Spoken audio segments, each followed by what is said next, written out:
com satisfação que nós utilizamos da palavra, até para a divulgação do nosso livro, realizado pela Comissão de Licitações e Contratos.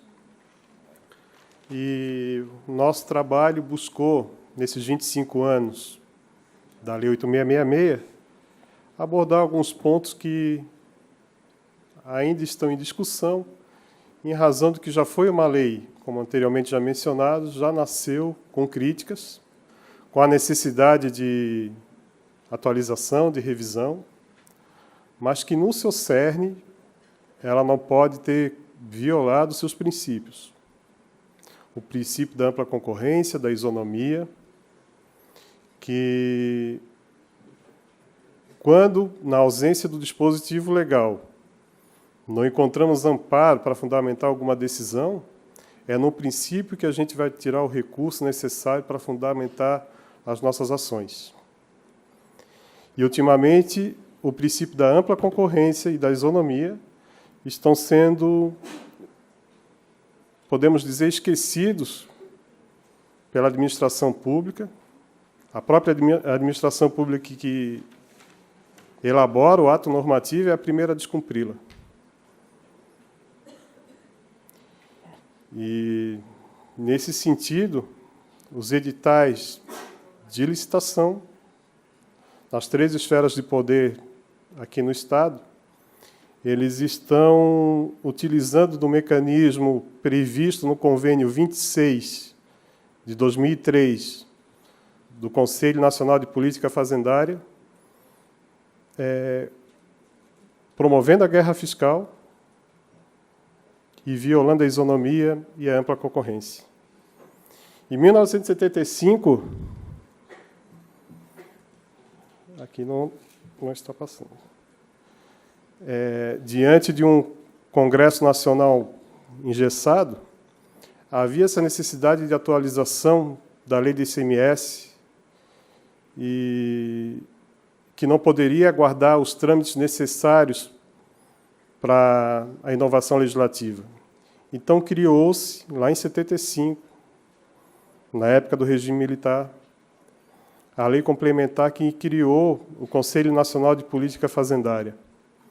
Esse conselho ele é um órgão deliberativo que visa a suplementar essas normas relacionadas ao ICMS, é composto por um integrante de cada estado da federação e, diante das deliberações, resultam os chamados convênios. Um deles é o mencionado Convênio 26 de 2003. A previsão desse convênio ele está relacionado com o referido desconto de ICMS, quando a administração pública estadual adquire de uma empresa sediada em seu estado.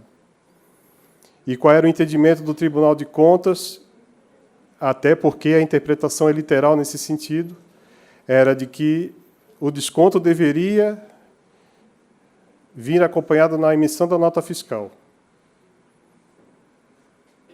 Então, pressupõe-se que, para emitir uma nota fiscal, já esgotou todo o procedimento licitatório, bem como toda a fase de contratação, e, na emissão do documento fiscal, a empresa sediada em Santa Catarina não poderia cobrar o valor bruto do produto a ser adquirido pela administração com o valor do ICMS. Então, elimina-se o ICMS.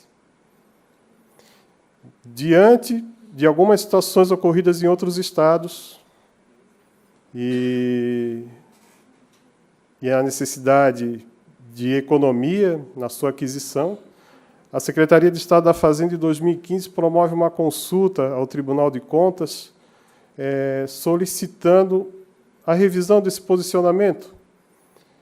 Pretende, então, o senhor secretário de Estado, na época, que esse desconto seja colocado na fase de licitação. Na hora da elaboração da proposta de preços, já deveria estar mencionado o desconto, e aí propiciando, talvez, a melhor economia para o Estado, mas que, no decorrer da explanação, se mostrará que não é, a economia é ilusória. Agindo assim, o Tribunal de Contas ele elabora o pré-julgado 2163 de 2015, que, em síntese, pode ser resumido na seguinte expressão. Não é necessário que os editais de licitação prevejam que a empresa sediada em Santa Catarina apresente preço com ICMS. E, para a fase de julgamento das propostas, o valor deve ser o desonerado. E aí eu pergunto, como uma empresa sediada fora do Estado vai conseguir competir com uma empresa com 17% ou 18% a menos no seu valor? Dependendo da modalidade de licitação, no pregão presencial, eu nem participo da etapa de lance. Eu fico fora dos 10% apresentado pelo menor valor apresentado. E aí a gente joga uma pá de cal em cima dos princípios da isonomia e da ampla concorrência. O interessante é que, consultando o processo que está digitalizado lá no portal do Tribunal de Contas, que originou o novo pré-julgado 2163 de 2015, não há um argumento jurídico que fundamente essa decisão do Tribunal de Contas. A questão que chama a atenção e que ressalta aos olhos é que foi meramente revanchista. Nos argumentos que constam lá na consulta, o secretário da Fazenda ele menciona que o Tribunal de Contas ele não tem que se preocupar com o princípio da isonomia perante as empresas sediadas fora do Estado, porque os outros estados estão praticando de forma igual. E aí eu recordo da minha mãe, provavelmente da mãe de nós todos, que quando a gente mencionava que, mãe, está todo mundo fazendo desta forma, está todo mundo indo a tal lugar, a mãe olhava para mim e falava assim, mas tu não és todo mundo. E aí era um ponto do Tribunal de Contas reforçar o seu entendimento inteligente até então, que só o valor desonerado, o valor com desconto do ICMS deveria apresentar-se só no momento da emissão do documento fiscal. Essa ilusória economia que o Estado pretendeu obter,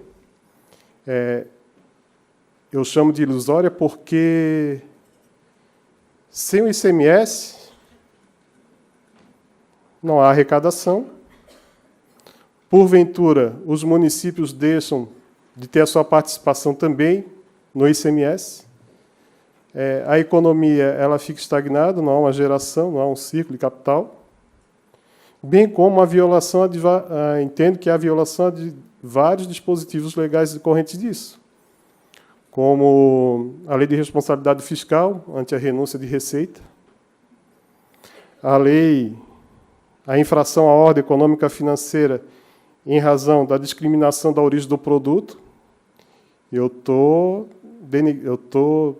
privilegiando só o produto que é da minha região, do meu estado. Os outros, a isonomia e a ampla concorrência foram violados. Então, que neste simpósio, aí fica um apelo a todos os operadores que lidam com o direito administrativo, que possamos semear algo, aliás, da palavra seminário, do latim, decorre a palavra semear, que possamos semear algo de novo aqui, e se pelo menos, em não manter a Lei 8666 na sua integralidade ou na sua aplicação, que possamos resgatar os seus princípios, de manter a isonomia, a ampla concorrência, e assim buscar a efetivação do que todos nós buscamos, que é um Estado realmente de direito e não um Estado que vise só a arrecadação e, em alguns casos, a expropriação. Agradeço o olhar atencioso e carinhoso dos senhores. Devolvo a palavra ao presidente da mesa. Muito obrigado.